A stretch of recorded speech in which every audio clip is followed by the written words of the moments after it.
They locked me and my baby outside in 15 degrees. My mother-in-law laughed. My husband texted, "It's just a joke." Standing in that blizzard holding my child, I understood. I wasn't family. I was prey. 3 years in prison, they thought I broke. But I was learning how to become their worst nightmare. If you think this is just a normal family story, you're wrong. Hit subscribe now. The gavel struck once, then silence. The kind of silence that doesn't just fill a room. It wraps around your ribs. It cuts your breath short. It tells you that whatever life you thought you had, it ended 2 seconds ago. Ms. Ariana Walker, you are hereby sentenced to 6 years imprisonment for felony embezzlement and corporate fraud. His voice, the judge's voice, sounded far away. Not distant because of the courtroom's echo, but distant because Ariana's mind had already started slipping from the moment her own name left his lips. Her name. As if it still belonged to her. She didn't look up. Somewhere off to the right, she could hear the practiced sobs. Diana's crying wasn't new. It wasn't honest either. She knew that now. Your Honor, my son and I. We trusted her. Diana's voice cracked with just the right tremble, as if she'd rehearsed in front of a mirror. Maybe she had. Ariana kept her eyes on the floor. The marble was polished enough to catch her reflection distorted and stretched. A stranger's face. Your Honor. Another voice chimed in Mark's this time. Softer, pretending to be hurt, disappointed. I thought she loved us. Loved them?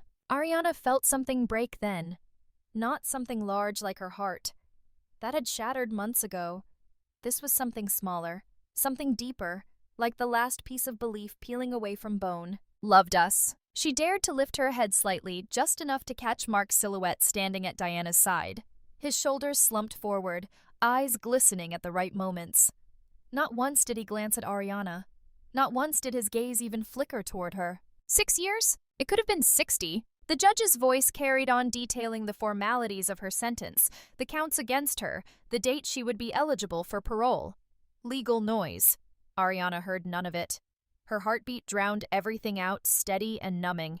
But the gavel, she remembered the gavel. Because when it struck that final time, it didn't just end the hearing, it ended her. She barely registered the bailiff's hand on her shoulder, guiding her up, moving her body like a prop.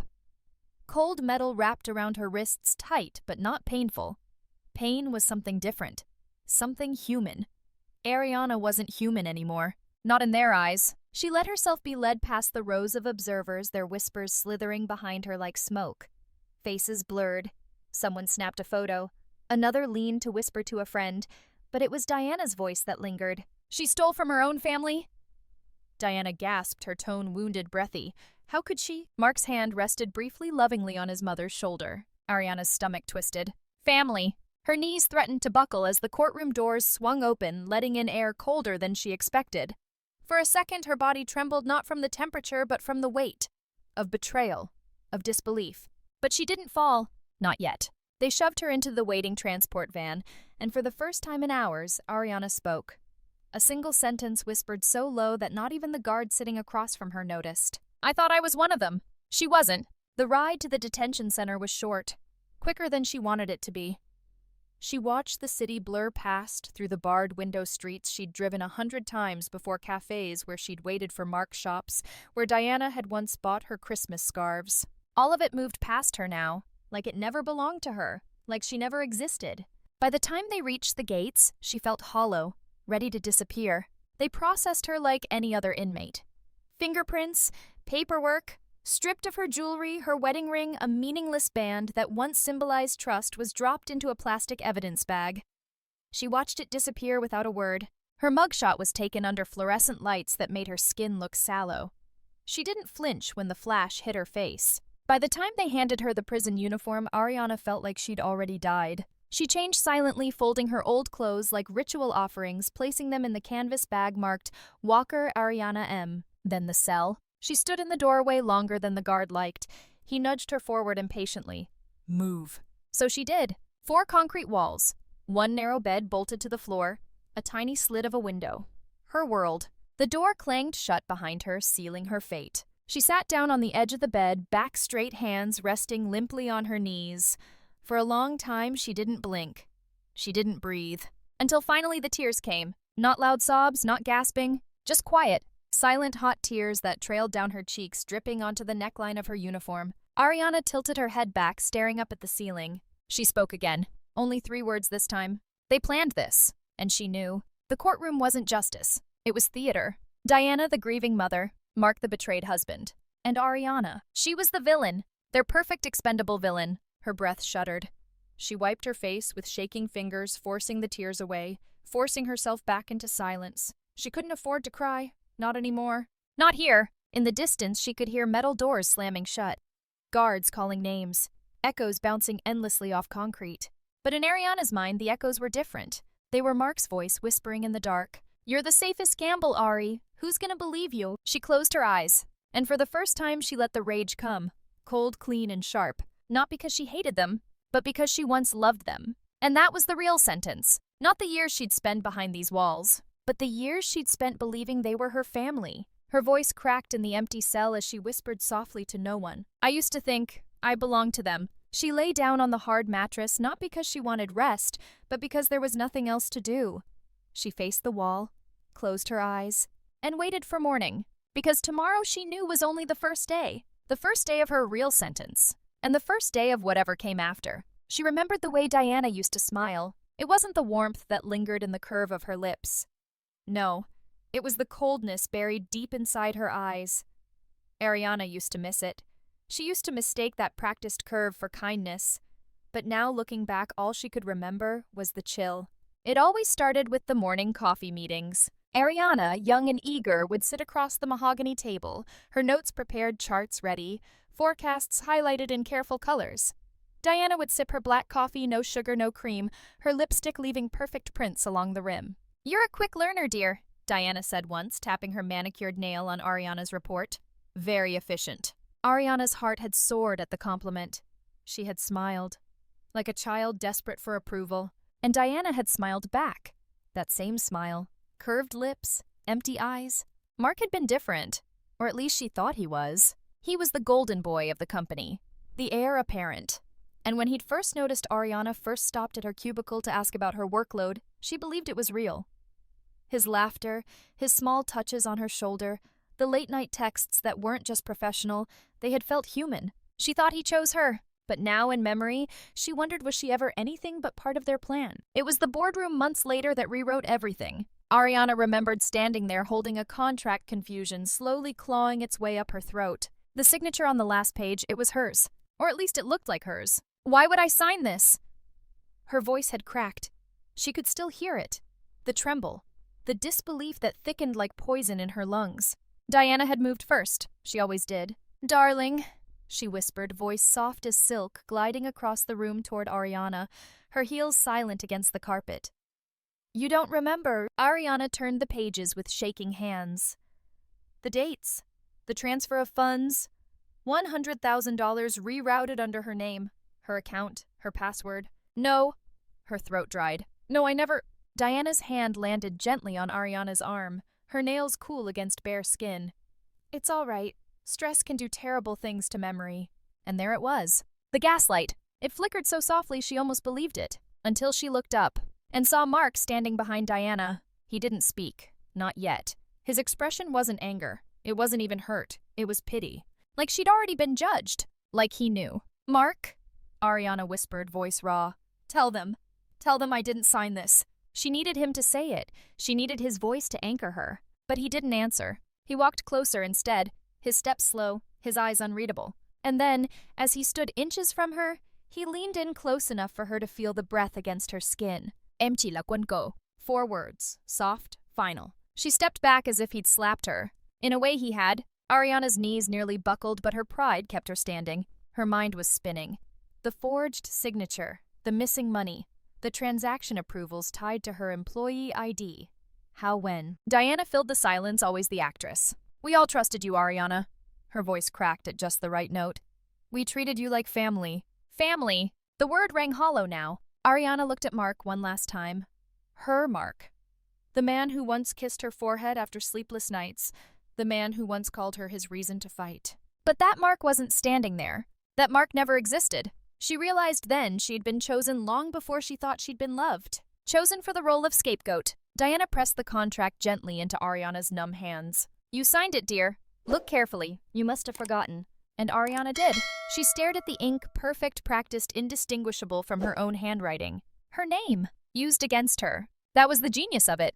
Not a fake signature. A perfect one. Plausible deniability, built to bury her. Tears burned behind her eyes but didn't fall. Not yet. She remembered how Mark turned away first. Diana followed a second later. And Ariana stood there alone in the boardroom, fluorescent lights humming overhead, contract shaking in her hands, the only sound her own ragged breathing. It was over, and she didn't even know when it had begun. Her mind reeled. She traced back every meeting, every late-night email, every moment she'd been too exhausted to double-check, every instant she handed over her password because Mark forgot his admin access. All of it.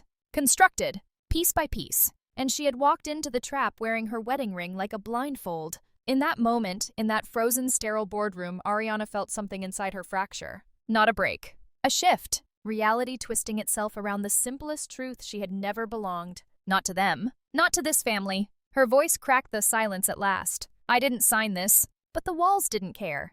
They never did. And neither did Diana. Or Mark. They had already moved on to the next part of the plan. She realized that too. This moment wasn't the climax. It was just the middle scene of a script written long before she arrived. Ariana clutched the forged contract tighter. She could smell Diana's perfume lingering on the paper. And Mark's betrayal, that clung deeper. It wasn't his words that haunted her. It was his silence. Silence could kill louder than any accusation. She let the paper fall to the floor. Her hands trembled not from fear, from clarity. They wanted her to crumble now, to scream, to beg, to collapse. But Ariana stood and walked. But because she refused to give them the satisfaction of watching her fall. Not yet.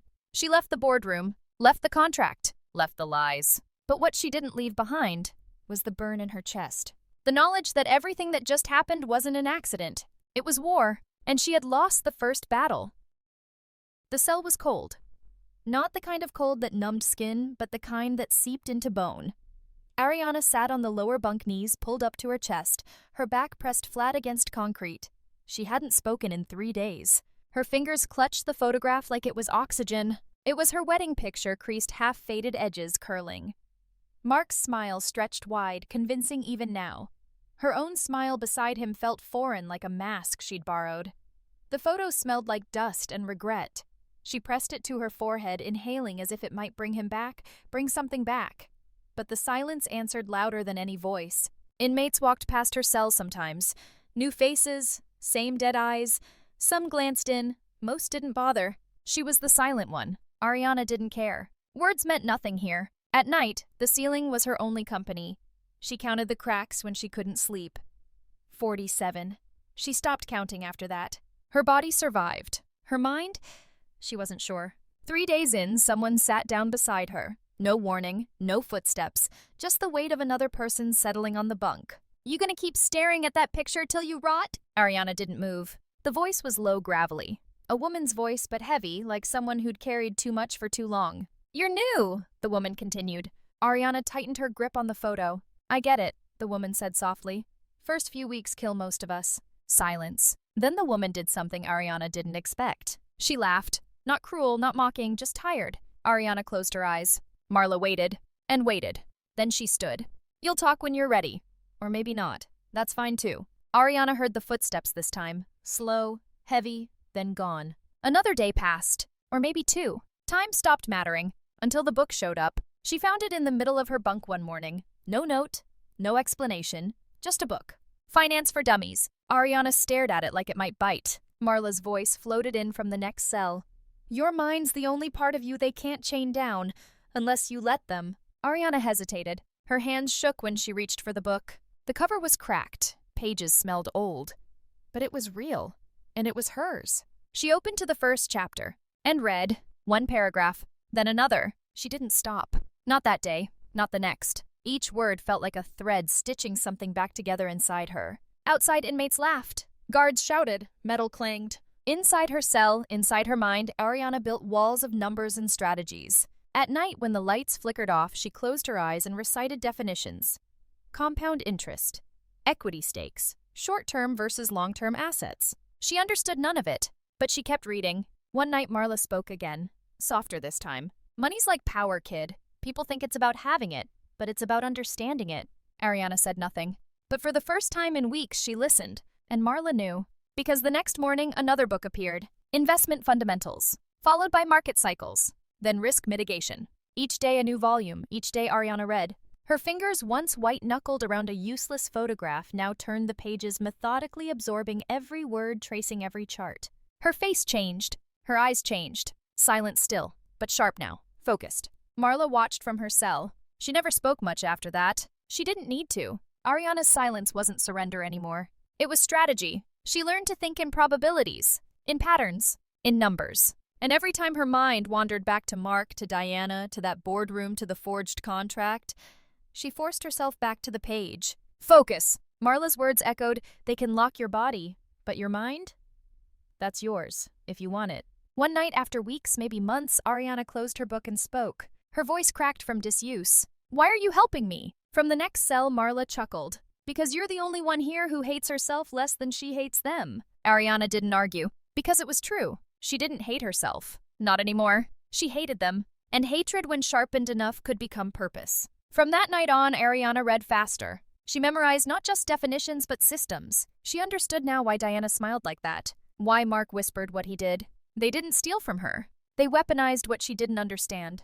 And Ariana swore to herself, sitting cross-legged on a metal bunk with nothing but dim light and yellowed pages, she would never be the fool again. She would learn. She would rebuild. She would rise. Not for revenge. Not for justice. For control. Because that was the only currency she trusted now. And knowledge. Knowledge was the first investment. The first crack of dawn after months of darkness came not with the sun, but with understanding. Ariana stared at her reflection in the scratched mirror above the sink. Eyes sunken. Cheeks hollow. But beneath the gaunt frame, something flickered. Fire. Control. A plan. She traced her own cheekbone absent-mindedly. Not to remember herself, but to remind herself of what she was becoming. She whispered it as the guard's footsteps echoed down the hall. I remember now. Not the betrayal. Not the hurt. The lesson. And it was simple. Information is freedom. And freedom was step one. At first, movement hurt. Her muscles had grown weak, her body reluctant.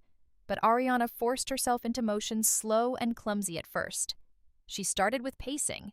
10 steps forward, 10 steps back. Her cell barely held that distance. Then came the push-ups. Each one stole her breath. The guard passing by laughed the first time.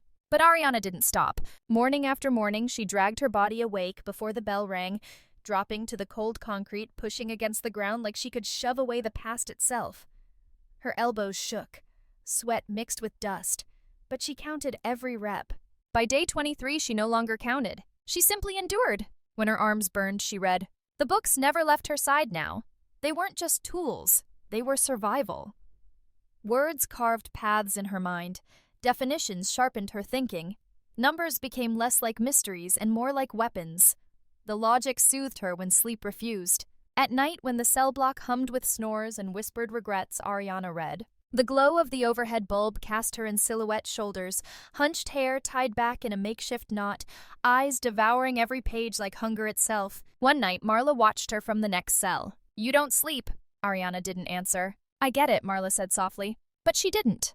Not fully. Because this wasn't obsession. It was resurrection. Each chapter, each set of financial diagrams, each case study of mergers and acquisitions. It rewired something inside Ariana. She saw what she had missed before. Trust had been her weakness. Data would be her armor. When her body ached from the day's workouts, when her heart threatened to crack from the silence, Ariana traced her finger along the charts in her book over and over until muscle memory replaced fear. In the reflection of the cracked window, she saw herself change. Her eyes weren't empty anymore. They burned. Each morning she stood at the mirror, not to admire herself, not out of vanity, but to witness the transformation. Dark circles ringed her eyes. Her jaw tightened. Her gaze sharpened. She was evolving, and she wanted to remember every stage. She punched the air sometimes alone, slow jabs slicing through the darkness more for discipline than defense. Because when the time came, she wouldn't fight with fists. She would fight with intelligence, and she would win. One night, long after the count, long after even the most restless prisoners surrendered to exhaustion, Ariana sat upright in her bunk knees, pulled up the financial textbook balanced between her thighs, and she whispered to the page, not to herself, not to Marla, but to the universe itself. If I survive this, her voice cracked but steady, I'll take back everything. Not revenge, not yet, but reclamation. Her life, her name, her freedom, her dignity. I'll take it all. And that was the moment. The precise silent burning moment Ariana stopped being a prisoner. They still locked the doors. They still counted her every night. But they no longer owned her. She belonged to herself. From then on, the days blurred. Wake, train, study, eat, study, read under flickering lights, sleep shallow, wake again. Her body adapted. Her mind sharpened. Her hope was methodical, controlled, no longer the desperate kind that broke, but the kind that waited. One night, Marla leaned against the bars watching her. "You're not planning a way out," she said softly. Ariana closed the book. She met Marla's gaze for the first time in weeks. "I'm planning what happens after." And Marla for once said nothing, because she understood. Ariana wasn't dreaming of escape. She was preparing for return. That night, Ariana didn't sleep. She sat in the corner, knees drawn to her chest, the book resting closed beside her. And for the first time in a long time, she didn't feel afraid of the dark. The overhead bulb flickered once, twice, then steadied. Its pale yellow light washed over her face, illuminating the sweat, the scars, the hollow cheeks. But her eyes glowed. The lens pulled back slowly, capturing her silhouette framed by concrete. A prisoner, maybe. But in her mind, in her heart, in the marrow of her bones, Ariana Walker had just been reborn. And no one, not Diana, not Mark, not the walls pressing in, could stop what came next. The door clanged open. Ariana stood there, framed in the threshold like a shadow of herself. She didn't move at first. She didn't know how. 3 years locked behind walls had taught her silent stillness survival. But freedom was foreign. "Move!" The guard's voice jolted her forward. One step, then another. Sunlight hit her skin like an unfamiliar hand. It wasn't warm. It was raw, brutal, blinding. Ariana lifted a hand to shield her eyes. No one was waiting. Not a single face. Not a single voice calling her name. No family. No Mark. Not even a lie to greet her. She carried a plastic bag, one set of clothes, a crumpled ID, $53 in gate money, and a body she barely recognized. She crossed the threshold alone. Each step away from the prison felt heavier, not lighter. There was no plan, only the silence. She walked, nowhere to go. But forward. Her first rejection came within the hour. A local diner. She sat across from a manager too young to care and too tired to pretend. "Felony?" he asked flatly, glancing at her record, not her face. Ariana nodded. "Sorry." She stood without answering. The second rejection hurt more. The woman behind the counter looked sympathetic, but her words were the same. Company policy.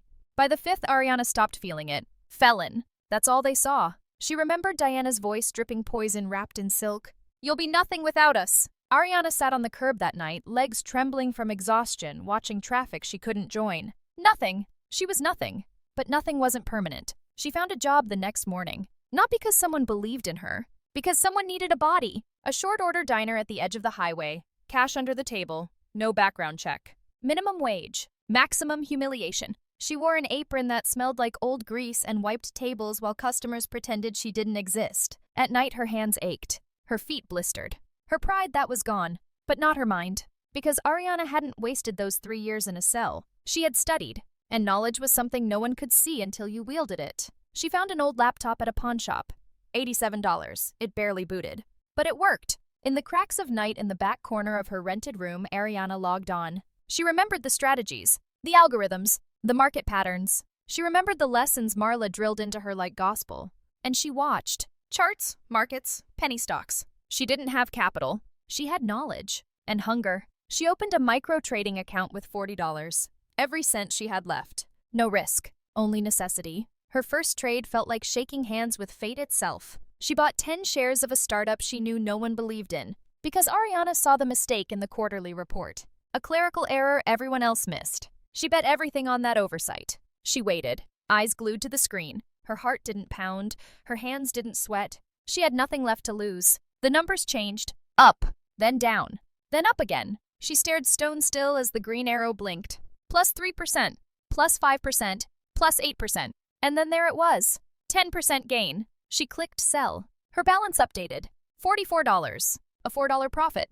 Ariana stared at the screen. $4. 4. Tears blurred her vision. Her throat clenched. And then without warning, without control, she laughed. Not because $4 mattered, but because it did. It mattered more than the fake fortune Mark and Diana stole. Because these $4 were hers. Earned. Not given. Not stolen. Hers. She cried, then silent tears sliding down dirt-streaked cheeks as laughter and grief tangled together in her chest. It wasn't a victory. It was a beginning. At dawn, she wiped her face, shut the laptop, and stood.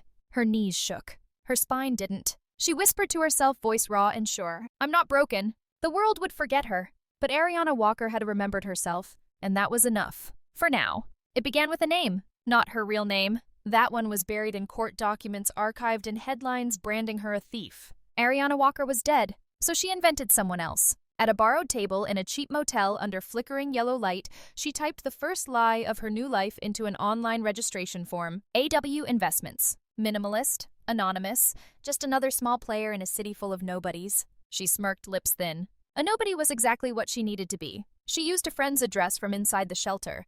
A prepaid phone, a masked email, layers between her and anyone looking. No one ever questioned small money. And Ariana knew exactly how to think small. That's how they missed you. One stock at a time. One fraction of a share. A penny stock trader's game, no. Ariana was playing the long con. Diana's empire had been built on acquisitions. It would fall the same way. She targeted subsidiaries, first quiet, obscure branches of the mother company. Regional logistics. Low-profile assets. Every dollar she scraped together every night, waiting tables, every silent morning trading she funneled into fractional purchases. 0.5% here. 0.25% there. Insignificant. Forgettable. That's what she counted on. By the third month, she held 3.7% of the smallest holding company in Diana's structure. It wasn't enough to be dangerous. Yet. But it was enough to matter. Enough to plant her flag. At night, she stared at her growing portfolio like a map to freedom. Her knuckles whitened around her coffee cup. Her eyes didn't blink. This wasn't revenge. It wasn't personal. It was arithmetic. In the silence, her voice whispered, calm, cold, steady. "I'm not here for vengeance." Pause. "I'm here to collect debt." That's how she framed it. They took everything. She was just taking it back. Transaction by transaction. Quiet, clean, legal. The irony would have made her laugh if she still remembered how. But there were pieces missing. She needed knowledge. And she needed protection. That's when she found Vincent. Not through friends, not through chance. She hunted him. A lawyer so deep in the gray areas of corporate law, he might as well have been invisible. Cash only. No questions. No paper trails. Vincent agreed to meet in a laundromat on the edge of the city. He arrived late. Always did. Cigarette dangling from his lips, suit jacket, wrinkled eyes like cracked glass. Name, he asked. She gave him none. "You're serious," he noted, exhaling smoke. She slid a flash drive across the plastic table. Her holdings. Her plan. Her blueprint. Vincent scrolled through silently. Then he whistled low and impressed. "Long game." She nodded once. No names, no records. He leaned back, eyeing her like a puzzle he didn't know if he wanted to solve. "What's your endgame?" She didn't answer. Instead, she pulled out a crumpled receipt, wrote 4 words in block print, and slid it to him. "I'm taking it back." Vincent smiled. Not friendly, but professional. He liked puzzles. And Ariana, she was the most dangerous kind. He pocketed the flash drive without another word. From that night forward, Vincent became her shadow. Paperwork filtered through offshore accounts, ownership hidden behind layered shells, stock purchases disguised through micro-investment vehicles. She played by Diana's rules, but better, because Ariana had no ego left, only purpose. Vincent once asked her after a late-night call confirming a crucial acquisition, why not just burn her down? Ariana stared into the silence. When she spoke, her voice was ice. Fire's too loud. She wanted precision. She wanted inevitability. She wanted to watch the walls close around Diana so slowly, so subtly, that by the time her mother-in-law noticed, she'd already be drowning. Each morning, Ariana updated her ledgers. Each night, she counted percentages like prayers. 0.5%, 0.75%, 1, 1.5, 2. Diana wouldn't notice until 6. By then, it'd be too late. Ariana didn't dream anymore. She didn't need to. Dreams were for people waiting to be saved. She was past that. She watched her portfolio grow like a predator tracking prey. No hatred, no fear, only calculation. Because she wasn't Ariana Walker anymore. She was AW Investments. And she was coming home. Ariana watched him from across the table. He was older than she expected. Heavy set, thinning hair. Not the type you'd notice walking past you on the street. That's why she chose him. He didn't ask for her name. Diana Walker, Ariana said quietly. Her son, too. Mark. The man leaned back, one eyebrow raised. Personal. No. She slid the envelope across the table. Inside cash. All small bills. Enough to silence curiosity. The private investigator thumbed through the stack without counting. Then he pocketed it. I'll need 3 weeks. You have 2. He smirked. She didn't. By the time she left that cafe, Ariana's pulse was steady. Her hands didn't shake. She had set the plan in motion. Now all she needed was proof. The call came on a Thursday. A single sentence. You're gonna want to hear this. Ariana sat in silence as the audio file downloaded. Then she pressed play. Mark's voice hit her like acid. I didn't, I swear. But Mom said, she said she'd fix it. Told me to sign. Said it was just paperwork. Just paperwork, man. I didn't even read it. A drunken slur. Words tangled in alcohol and regret. The PI's voice cut in. You get all that? Ariana gripped the phone until her knuckles went white. I got it. Mark's confession. Casual. Stupid. But real. She pressed replay. 3 times. Each repetition carved the words deeper into her skull. Baibatuki? He never even read the contract. Her signature. Forged. But his willing. She sat there long after the file ended, eyes fixed on the cracked screen of her burner phone, the silence deafening. For a long time, she didn't move. Then slowly she whispered to herself, this ends tonight. The building hadn't changed. Same glass walls, same marble floors, same rot behind polished surfaces. Ariana knew the offices better than her own pulse.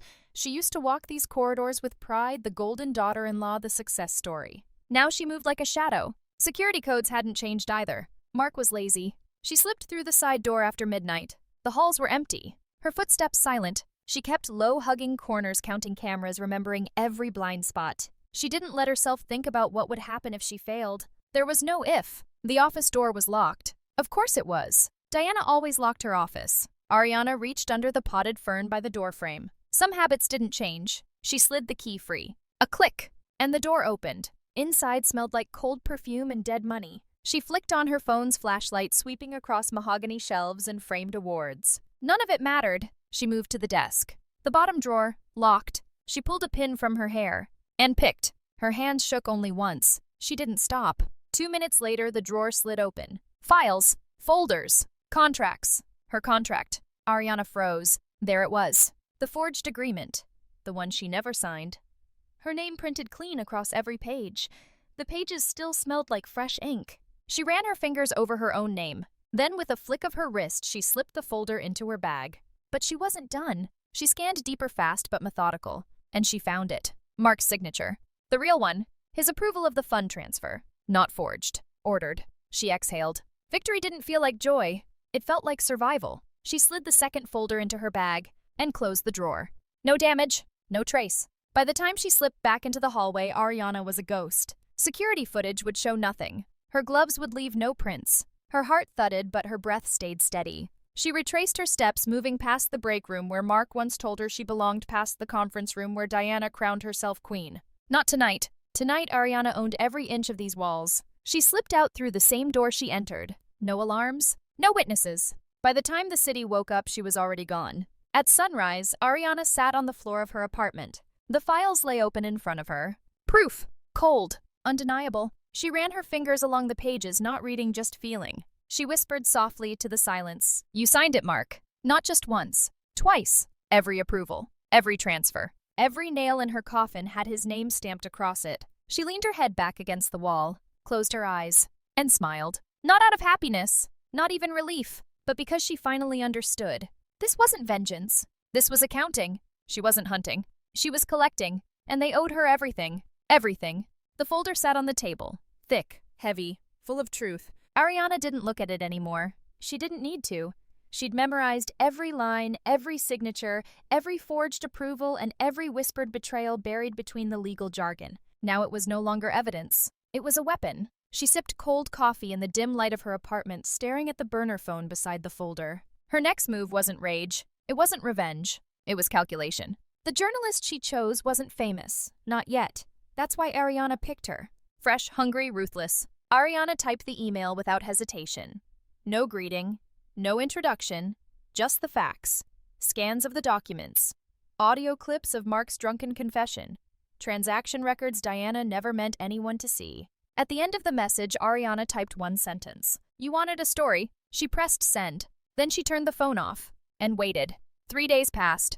Ariana didn't flinch when her face reappeared on the news. She watched it happen, silent, sitting cross-legged on the motel bed, eyes fixed on the tiny TV screen bolted to the wall. This just in allegations of corporate fraud and financial misconduct rocking the Walker financial empire? B-roll footage played. Diana smiling on red carpets. Mark shaking hands at charity events. The narrator's tone turned colder.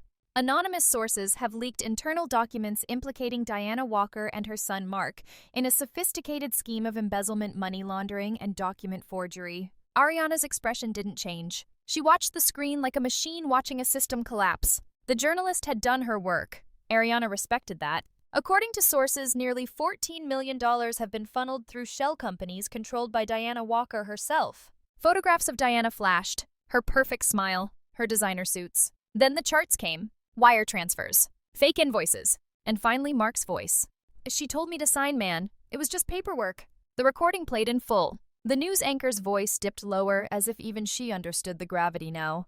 Son Mark Walker heard admitting complicity. Ariana leaned forward, slightly elbows on her knees, face inches from the screen. She wasn't smiling. She wasn't crying. She was watching, studying, consuming. Every word, every headline, every pixel of Diana's crumbling facade. This morning, the district attorney confirmed an investigation has been opened. The screen split. Diana's lawyer issuing denials, Mark dodging cameras, face pale, sweating under paparazzi lights. Ariana noted the way his eyes flickered. Panic. He always broke first. She let the broadcast wash over her. For hours. Reports recycled. Headlines changed. One fact remained. Diana and Mark weren't hunting her anymore. They were running. At 2 a.m., Ariana turned off the TV. The silence that followed wasn't empty. It was heavy. Her voice cut through it, soft but solid. "You wanted war." A pause. She whispered the rest like a promise. I delivered. She lay back on the bed, staring at the cracked ceiling. Sleep didn't come. She didn't expect it to. Because this wasn't the end. This was the first shot, and she was only getting started. It happened on a Tuesday. Ariana knew it would. She watched from the top floor of the adjacent building, standing behind the glass where no one could see her. Below, the street simmered with press vans, bystanders, and 2 unmarked police cruisers idling at the curb. Mark hadn't noticed them yet. He stepped out of the revolving doors like he owned the sidewalk. Like he hadn't buried her life 3 years before. Dark suit, silk tie, phone pressed to his ear. He didn't even see the 2 officers moving toward him. But Ariana did. She watched them weave through the crowd like shadows slicing toward their mark. Her heart didn't race. Her breath didn't catch. This wasn't satisfaction. It wasn't justice. It was inevitability. Mark's head turned too late. A hand clamped on his shoulder, another on his wrist. The phone slipped from his fingers. Concrete caught it. The crack of plastic shattering echoed sharp and small. He didn't struggle, but his voice cracked. What is this? What's going on?" Ariana heard him even from where she stood. The officers spoke calmly, professionally. "Mark Walker, you're under arrest for conspiracy to commit corporate fraud, embezzlement, and obstruction of justice." Cuffs glinted. Mark's eyes darted wild now. "This is a mistake. My lawyer, get my mother. Get my mother." The cameras swarmed. Flashes erupted. Questions fired. Mark flinched under the lights. Someone shouted, "Is it true your mother ordered the wire transfers?" Ariana watched his knees buckle. The handcuffs clicked tight. They led him forward, step by step, like a man walking into his own grave. She didn't blink, didn't move, didn't speak. Down on the pavement, Mark's face contorted. Sweat beaded at his hairline. His mouth open, shouting words no one would remember. Because the image spoke louder. The golden boy. The heir. In handcuffs. Being shoved into the back of a squad car. Ariana watched the door slam shut behind him. And then the sirens split the morning. She let the sound roll through her. Not like a victory song. Like a clock striking midnight. Below her, reporters scrambled. And somewhere across the city, Diana prepared her counterattack. Diana's press conference unfolded like a stage play. Ariana watched from a quiet corner of a coffee shop, eyes fixed on the wall-mounted TV. Diana's voice blared from every screen. "I want to make something very clear. Perfect hair, immaculate pearls, tears that didn't reach her eyes. My family has always valued transparency." Ariana almost laughed. Almost. Diana continued, her voice trembling just enough. "The accusations against my son are fabricated. An attack on our legacy." Behind her, a wall of lawyers nodded like statues. Ariana stirred her coffee once. Twice. "Didn't drink?" Diana's voice cracked. "My son trusted the wrong people. That's his only crime." She paused. Let the sentence hang in the air like perfume. Ariana's lips tightened. Because she remembered that tone. The same one Diana used when calling her dear. Manipulation disguised as fragility. Cameras clicked. Flashes burned. Diana pressed forward. "We will fight this. We will clear our name." Ariana leaned forward slightly, her voice a whisper only she could hear. "No, you won't." On screen, Diana wiped a tear that wasn't there. The networks lapped it up. But Ariana knew the difference between a performance and a war. This was war. And Diana was losing. The journalists didn't need evidence anymore. They smelled blood. By the end of the day, Diana's sound bites would be buried beneath headlines she couldn't spin. Mark Walker arrested for fraud. Diana Walker implicated in embezzlement scandal. Ariana closed her eyes for a moment, inhaled, and let the quiet settle. Then she opened her eyes again and watched Diana's empire crumble in real time. By sunset, Ariana stood where she belonged, high above it all. The city stretched below glass and steel, catching the dying light. She stood alone on the rooftop, watching, waiting, thinking. Behind her windows reflected a woman no longer broken, not victorious, just steady. Her mind worked in silence, already calculating the next move. Below, sirens wailed faintly, cameras flashed, lawyers whispered into phones. And Diana clawed for control she never really held. Ariana whispered into the wind. Appetizer. She turned and walked away from the edge, eyes sharp, heart cold, because this wasn't the end. Not yet. This was only the first course. And Ariana Walker, she was still hungry. Ariana heard the knock, but she didn't move. She sat in the center of the empty apartment floor. Bare walls stripped the silence clinging to her skin like armor. The knock came again. Then the voice. Ariana? Soft, controlled. But Ariana knew that voice. Diana. She didn't rise, didn't speak. Let her wait. Minutes passed before the knock turned into pleading. Ariana, please, open the door. The last word cracked. That was new. She stood slowly, bare feet against cold concrete, and approached the door without a sound. For a long moment, she simply watched the shadow through the peephole. The shape of the woman who once called her daughter, now crumpled, fragile, pretending. Finally, Ariana unlocked the door. She opened it and saw what defeat looked like. Diana stood there, makeup-smeared pearls absent. Her clothes hung loose like she'd dressed without thought or maybe without help.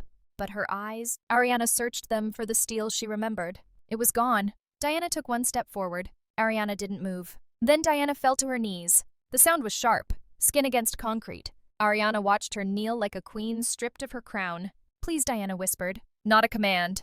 A plea. I didn't know it would end like this. Ariana's voice was flat. You didn't know you'd lose. Diana's shoulders shook. Mark, they took him. The press, the lawyers. You taught them. Diana flinched. I raised him wrong. I see that now. But I had to protect the family, Ariana. That's all I ever did. Protect us.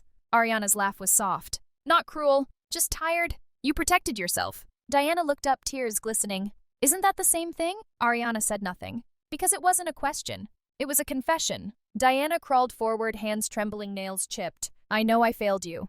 Ariana's eyes narrowed. I was never yours to fail. Diana's breath hitched. I'm sorry. Silence. She said it like a child who didn't understand the meaning. Ariana leaned slightly forward. Are you sorry you hurt me? A beat. Or sorry I survived it. Diana broke. Her body collapsed in on itself. Her voice cracked open. I can't undo it. I can't fix this, but I'm begging you, please just let me start over. Ariana tilted her head, studied her. Then softly, with terrifying clarity, she answered, Sự thật từ nó đã đủ tàn nhẫn với kẻ phản bội. She said it like a verdict. And it was. Diana's sob turned silent. Her hands splayed against the floor. Her body shook, but Ariana saw no remorse. Only fear. Ariana stepped back and closed the door. Diana didn't move. She stayed kneeling outside that apartment long after Ariana disappeared inside. Because some defeats don't arrive with screams. Some arrive with silence. And Ariana Walker, she never looked back. The verdict came before dawn. The court order was clinical, emotionless, just black ink on white paper. All Walker family assets frozen pending civil and criminal proceedings. Ariana read the words once, then folded the document. She didn't need to read it again. It was over. Diana's empire, once sprawling across states, boasting glass towers and gala invitations, was reduced to an inventory list. Luxury cars, waterfront estates, corporate shares.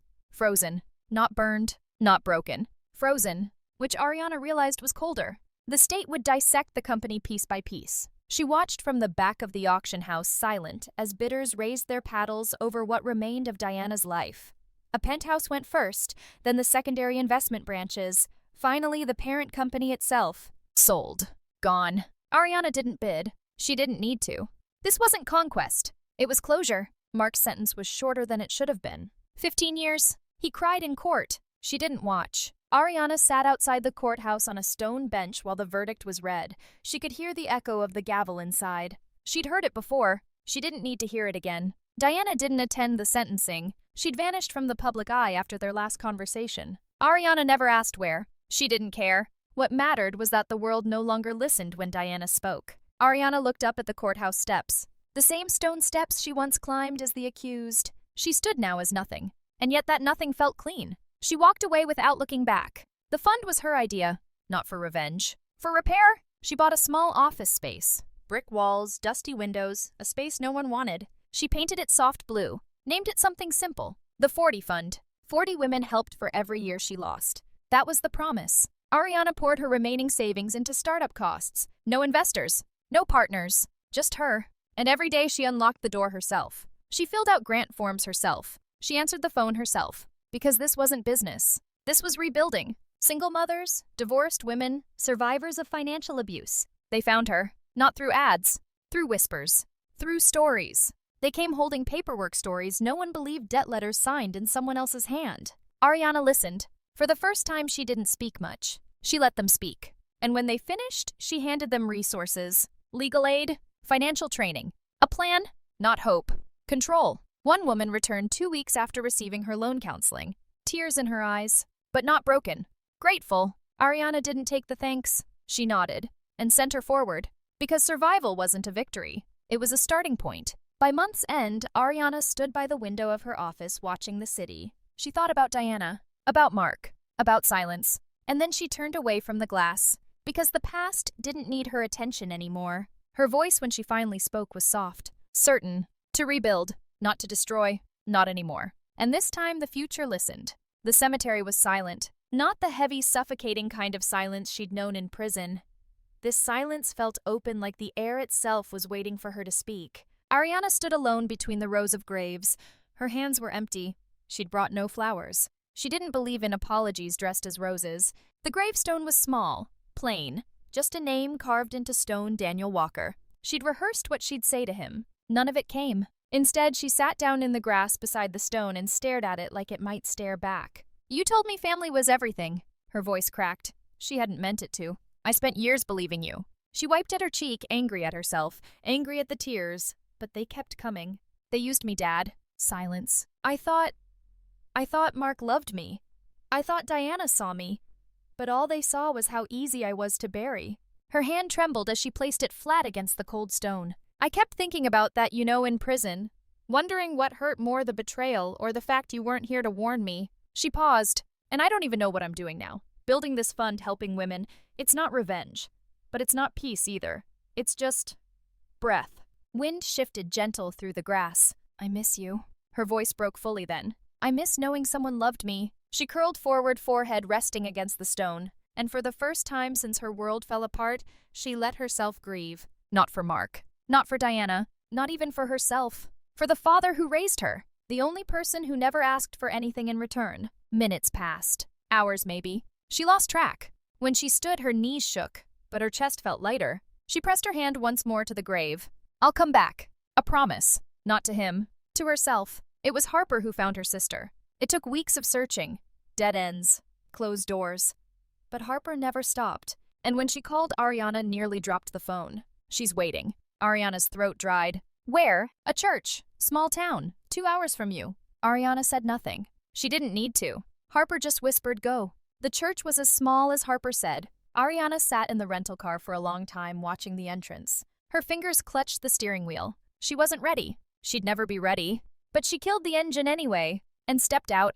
The wooden doors creaked when she pushed them open. And there she was. At the front pew. Her sister. Lena. Ariana froze. Lena turned. Her eyes were the same. Older, wiser, but the same. A lifetime collapsed in a single glance. Neither of them moved. Not yet. Then Lena whispered, you came. And Ariana broke. She crossed the aisle in seconds. They met halfway. And for the first time in years, Ariana felt arms around her. Not cold, not pretending. Real. She clung to her sister like a child, sobs racking her body, breath shattering. Lena held her, shaking just as hard. I thought you forgot me. Ariana choked. Never. I thought you left. Never. I looked for you. I was always looking for you. The words dissolved between tears, but neither of them let go. Not for a long, long time. When they finally pulled apart, both faces were streaked with tears. Lena laughed softly, wiping Ariana's cheek. Still hate hugs, huh? Ariana let out something between a laugh and a sob. Not today. They sat in the pew side by side, hands locked, hearts stitched back together. No need for explanations. No need for stories. They knew. Ariana whispered one last time, voice shaking but whole. I'm home. And this time she meant it. She sat still. The stone wall in front of her didn't speak. It didn't judge. It simply existed, etched, silent, waiting. Ariana reached out, fingertips brushing against the cold surface, tracing the grooves where her name had been carved years before. Ariana Walker. Letters chipped slightly now. Weathered, like even the stone had started to forget her. She let her hand rest there. "I'm back!" The words came out dry, barely audible. She pulled her knees to her chest, leaning her head back against the pew behind her. "I'm back," she repeated. But the echo felt hollow. Did it count as returning if you didn't know where you belonged anymore? Her gaze drifted up toward the stained glass window high above. The colors bled together in the afternoon light, washing the empty chapel in soft gold and muted blue. She let herself breathe. Just breathe! It felt strange. She hadn't had silence like this in months. Not since the lawsuits. Not since the verdict. Not since the cameras turned away from Diana and toward her, hoping for a quote, a breakdown, anything to make a headline. She'd given them nothing, because Ariana Walker had nothing left to give. Until now. Now she had this. Her name, on a wall that remembered her when no one else did. She closed her eyes, and for the first time in years she spoke without an audience. Was it enough? She wasn't sure who she was asking. Herself, maybe, or the empty space where Faith used to live. Was justice enough? The answer didn't come. Her mind kept rewinding, Diana's face broken begging, Mark's wrists in cuffs, eyes wide with betrayal he never earned. The company gone, their legacy auctioned off. She thought it would feel like victory, but it didn't. She swallowed hard. Do I forgive them? Her voice cracked. Should I? She wasn't crying. She wanted to, but the tears wouldn't come. She didn't know what scared her more, the possibility that she couldn't forgive, or that she didn't want to. Her fingers curled into fists against the stone. After everything, silence. She stayed like that for a long time, until her hands hurt, until her breathing slowed, until the silence stopped feeling like punishment and started feeling like shelter. She let her head fall forward, resting against her knees. I survived. The words weren't triumphant. They were exhausted, but honest. I survived, and maybe that was enough. Not justice, not revenge, just survival. She opened her eyes, staring at the name on the wall again. I'm still here. And for the first time, the thought didn't feel like a question. It felt like an answer. She stood. Not because she had healed, but because it was time to begin. She pressed her palm one last time against the stone letters. Not to remember, but to reclaim. Her voice, steady now, filled the empty chapel. I forgive myself. She stepped back, turned, and walked out into the sunlight, because the past didn't deserve her silence anymore. And neither did they. The office was quiet. Sunlight spilled through the old brick windows, warming the dust that floated lazily in the afternoon air. The space was small, just 2 desks, a couch, and walls lined with pamphlets no one wanted to read. But it was hers. Ariana sat at the second desk. She never took the main one. That wasn't the point. Across from her, a girl barely 20 sat hunched over, fingers twisting the sleeve of her hoodie until the fabric frayed. Her name was Riley. Ariana watched her, not impatient, not pushing, just present. Riley's voice was a whisper. He said he loved me. Ariana said nothing. He used my name on the lease, took my card, said it was temporary. Then he left. Riley's voice broke. I didn't know. Ariana waited. I didn't know people could do that. Still, Ariana said nothing. Not yet. Because she knew. She knew exactly. Finally, Riley looked up, eyes red, mouth trembling. The fear wasn't just about debt. It was about blame, shame. Ariana leaned forward. Her voice was soft but steady. They always tell you it's your fault. Riley's breath hitched. They make you feel stupid. Ariana's gaze didn't waver. You're not. Riley's fingers stilled. Ariana folded her hands on the table. I'm not here to fix you. Riley blinked, confused. I'm here to remind you you're not broken. The words hung in the air, heavy. Then for the first time, Riley nodded. A tiny reluctant nod, but it was enough. Ariana let her sit in that silence. Let the words settle. Then when Riley's breathing slowed, she continued. When they think you've fallen, she paused. Her voice softened even more. You stand up. From the exact spot they left you. Riley looked at her. Why? Ariana smiled then. Not with pity, not with bitterness, but something quieter, something stronger. Because they expect you to stay there. For the first time, Riley's lips twitched. A fragile, almost smile. Ariana reached across the table. Not to comfort. To offer. Are you ready? Riley hesitated. Then slowly her hand met Ariana's. Fingers cold. Grip weak, but present. Ariana squeezed once. Then let go. We'll start small, she said. Riley nodded.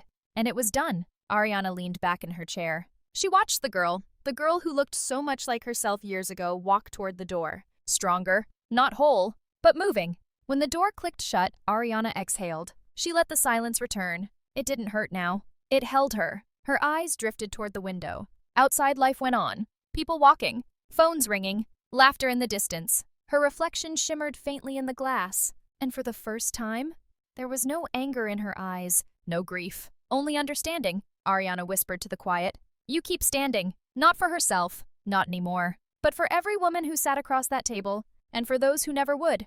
Because healing wasn't a finish line. It was a choice, made again, and again, and again. And today, she chose it. One more time. The morning was silent, not empty, not heavy, just still. Ariana stood at the edge of the balcony barefoot on cool concrete as the first light crept over the skyline.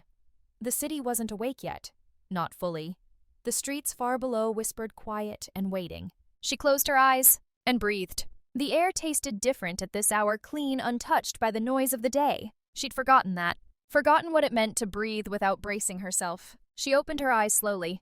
The sun was just beginning to rise. Not fast. Not bold. Just steady. She let the light hit her face. Let it warm her skin. She didn't chase it. She didn't turn away. She just stood there and let it be. Her hands rested on the railing. Loose. Unclenched. For the first time, her body wasn't preparing for a fight. Her shoulders weren't drawn tight. Her jaw wasn't locked. Ariana Walker was still. Inside and out. She watched the sunlight bleed across the rooftops. Watched the shadows shrink. Watched the day begin. Her voice came soft. Barely a whisper. Truth doesn't seek revenge. A pause. It waits. She let the words settle. She wasn't speaking to anyone. Not even herself. It was a reminder. A statement. A truth. She looked down at her hands. At the scars, small, subtle, the ones people never saw. Not the kind that drew blood. The kind that drew silence. Ariana brushed her thumb over her wrist once slow. Not mourning. Remembering.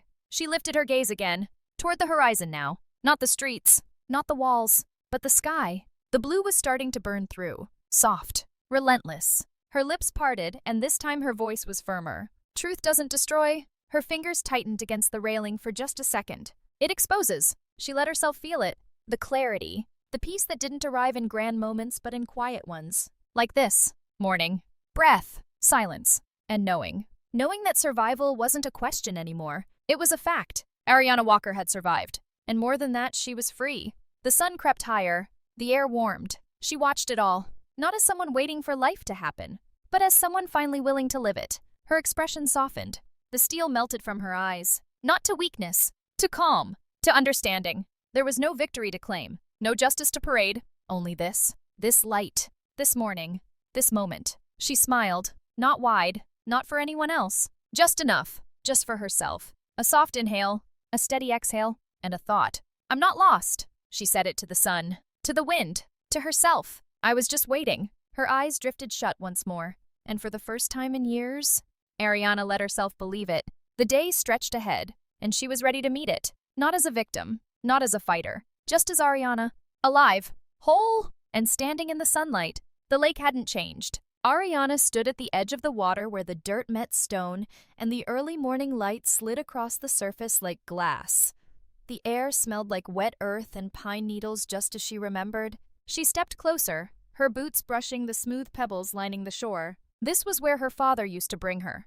Long before betrayal, before courts, before prisons, before silence. She remembered small hands tossing stones, laughing as they skipped, never making it more than twice. But he'd always smiled like she'd won something. She crouched down now, fingers sifting through the cold stones. Most were worn smooth. Her palm hovered over them before choosing. One. Small. Unremarkable. She stood again. The stone rested in her hand like memory. She stared out over the stillness of the lake. The water reflected the sky, endless and clean. And she whispered not to herself, not to the water, but to whatever part of her soul was still listening.